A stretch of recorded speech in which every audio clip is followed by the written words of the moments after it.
Trent has written books, he participates in talks and debates. He is the author of the book Persuasive Pro-Life, How to Talk About Our Culture's Toughest Issue, and there are a heap of copies of that book down the back there for purchase. He is a dynamic speaker on the issues of life, ethics, faith and philosophy, and he has addressed hundreds of audiences and has written dozens of booklets and articles. So we'd like to welcome you, Trent. Thank you for being here. Thank you for having me. It's great to be here in Australia, where I'm from. Back home, it's 100 degrees right now, and people will tell me, well, Trent, remember, it's Celsius here, so you're saying that it's boiling back home. That's right, it is. But why am I really here? The American author Mark Twain once said that a lie can get halfway around the world before the truth has time to put its shoes on. So I decided to go halfway around the world so the truth can finally get a head start. I am fully in support of this bill and wish we could have something like this in the United States, but unfortunately, with our Supreme Court cases, it wouldn't even make it to the ballot, probably. In fact, I was talking to a young woman in Colorado, and she didn't believe me when I said in our country, abortion is legal up until 9 months, the moment of birth, for any reason. She said, I don't believe you. So I decided to show her proof. I got out my smartphone and went to the website of an abortion provider with his rates for first, second, and third trimester, very exorbitant rates, I might add. So, not necessarily the most altruistic things, but we all know that, to know that this is really happening. But we have something on our side.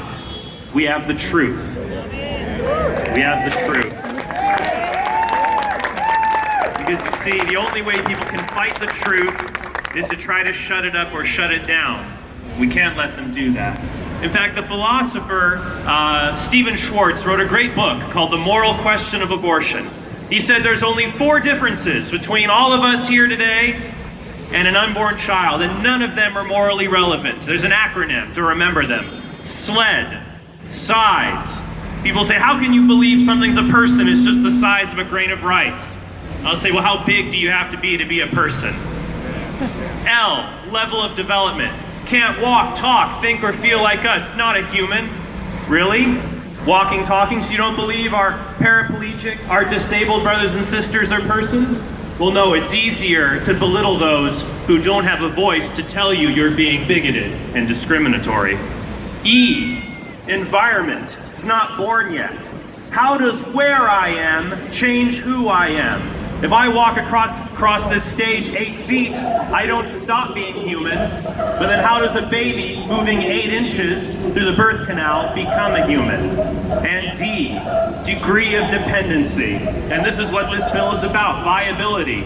And when I've heard this argument, well, it's not a person because it's not viable. It's one of the silliest arguments I've ever heard in my life.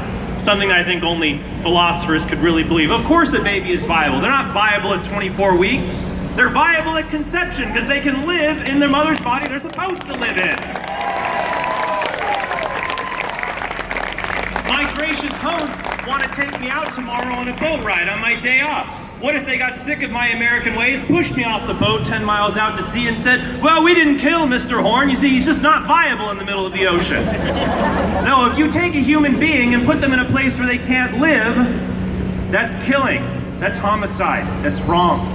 And so what we're here to say today, that this rally is not just about one bill. It's not even just about the issue of abortion. It's about a group of people, different in many ways, but united in one cause.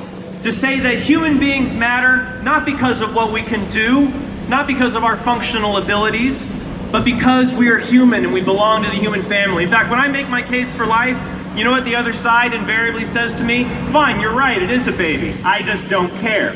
And so what I would say to that is, well, you've revealed your position. And your position is that might makes right. But our position is that right makes might. And true power doesn't come from being able to exploit the weakless, the weak, the defenseless, and to get rid of them because they're an impediment to our lives. True power comes from recognizing that all human beings from conception to natural death have an equal right to life, a right to love, and a right to a lifetime. And I am so proud that you are all here to stand up for that. So thank you all very much. And if you would like to learn more about how to make these arguments, how to be persuasive, I'll be here for the rest of the rally with my book, Persuasive Pro-Life, so that you can read it and you can engage those charitably who disagree to bring them to the truth. So thank you very much. Thank you, Trent Horn. Thank you for your time with us today. And indeed, it's important for us to remember, we're not alone in this. No, the pro-life movement is an international movement. In every country, there are pro-life